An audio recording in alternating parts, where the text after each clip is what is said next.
Hey, Mike Gillette here in my hotel room in San Antonio, Texas.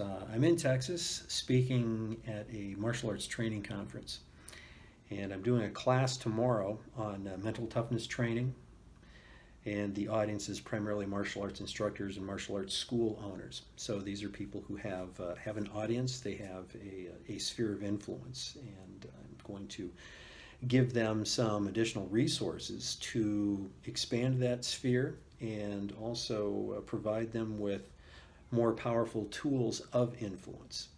And the way that I set the stage for that is I was also the keynote speaker this evening after dinner. And that presentation was about stories, stories, telling strong stories, and embodying your own story. And it's perhaps less esoteric than you might think. For example, if you and I had never met, we sat down. And I said, "Okay, tell me tell me about yourself. What's your bio like?" Say something like that, and you would start off and you would tell me. Now, what you probably wouldn't do is you wouldn't just rattle off a whole bunch of disparate data points. Born this year, born this city, born to these parents. It wouldn't come out like that. It would come out more like a story. And along the way, you would probably say, well, and I was born in Escondido, California, because my father had found a job, as a park ranger out in the county. You would give it additional layers of context. And without even trying to, you would be telling me a story. You would be telling me your life story. In fact, that's probably how I would have asked you to do it anyway. I would have said, so tell me about yourself. What's your story? So that is my question for you right now. What is your story? And is it a good story? And if not, why not?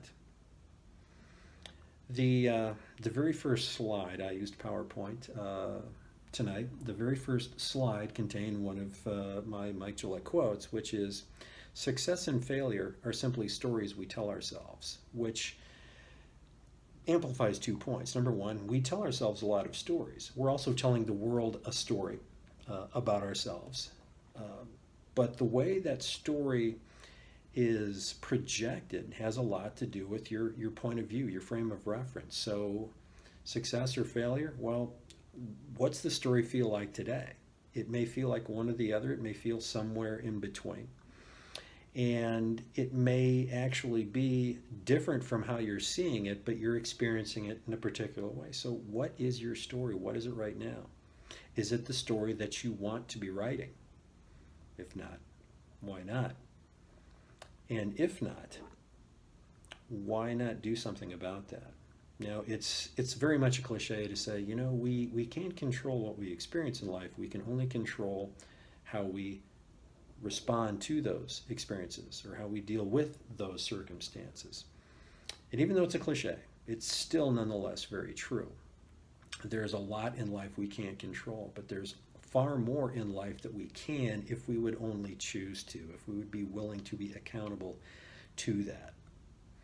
Because ultimately what I want for you is the same thing I want for everyone else who's close to me. I want you to be able to write the best, most rich and satisfying story that you possibly can. I want that story to have meaning because it will not only be good for you, and it will also be good for other people.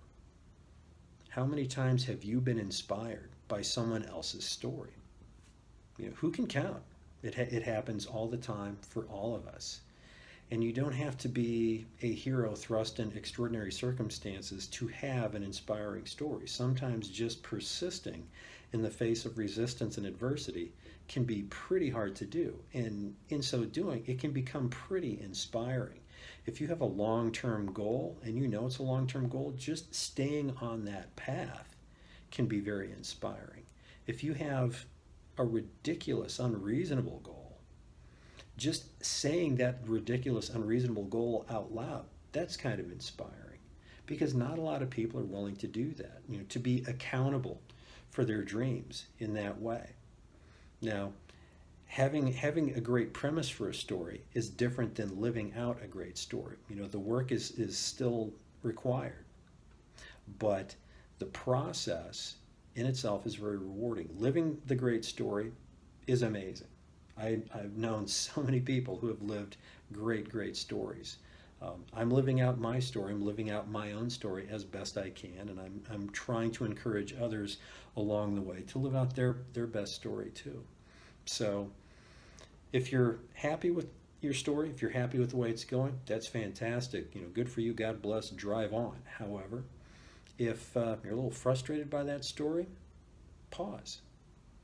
What would make this story better? What would make it more rich? What would make it ultimately more meaningful?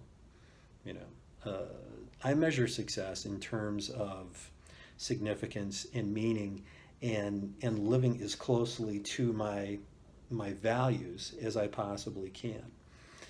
And it doesn't require a lot of the things that some people associate success with. It doesn't require great wealth and lots of cars and houses and things like this. Nothing wrong with any of that, so long as you don't become captive to only that. But anybody has the ability to make good decisions for themselves, to set themselves up for success in terms of meaning, richness of experience, service to others, doing the right thing.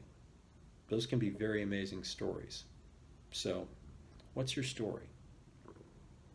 If it's not going the way that you want, okay, recognize that, because sometimes we kind of go along and we sort of lose track of that, and we realize, this isn't really the right story. Somehow, this last chapter I kind of got off track. Well, edit the story. You're in charge of it. You can do that. You have that authority when you're the author of your own story.